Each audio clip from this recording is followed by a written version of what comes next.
কিরে, এইখানে একা একা বসে আছিস কেন? আগামীকাল রেজাল্ট দেবে, জানি না কি হবে। মার স্বপ্ন, বাবার আশা, যদি ফেল করি সবার সামনে মুখ দেখাবো কিভাবে? সাধারণ পাশও করবো কিনা জানি না।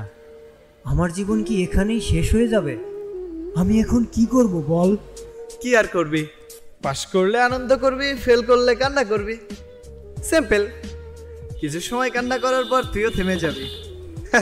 ধুর, তুই এসে একটু সান্ত্বনা দিবি, তুইও আরো টেনশন বাড়িয়ে দিলি। শোন, তোর একটা গল্প কই।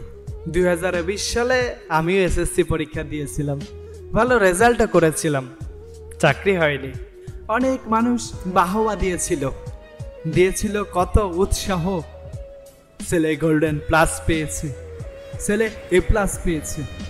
আবার আমার বান্ধবীও ছিল, সে এ প্লাস পেয়ে আজ অন্যের বাড়িতে, তারও আর সংসার করা হয়নি।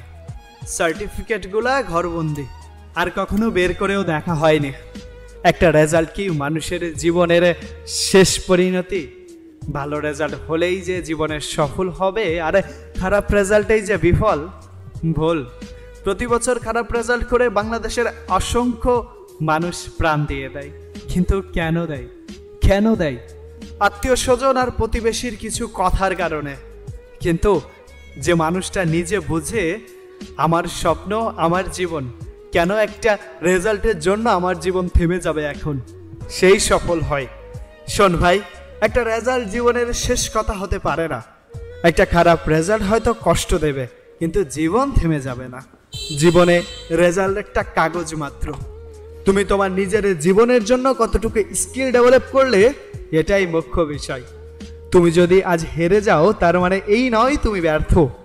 হাজারটা দরজা আছে, তুমি হয়তো এই একটি দিয়ে ঢুকতে পারলে না, কিন্তু অন্য দরজাগুলো তোমার জন্য উন্মুক্ত। তোমার সাহসটাই তোমার আসল পরিচয় দিবে। মাথা তুলে দাঁড়াও, জীবন এখনো অনেক দূরে আগাতে হবে। আর হ্যাঁ, যারা আগামীকাল এসএসসির রেজাল্ট পাবে তাদের সবাইকে বলি, ভয় পেও না। ভালো হলে আলহামদুলিল্লাহ, খারাপ হলে দুঃখ করো না।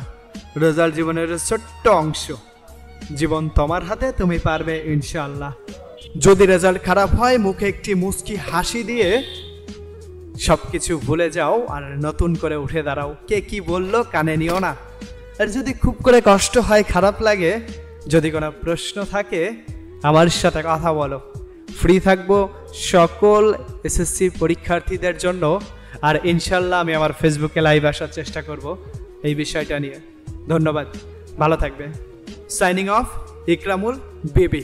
তোমার রেজাল্ট নয়, তোমার স্কিল এবং তোমার চেষ্টাই তোমাকে সফল করে তুলবে ইনশাআল্লাহ। উঠে দাঁড়াও, ঘুরে দাঁড়াও, আবার চেষ্টা করো। ভালোবাসা, অবিরাম।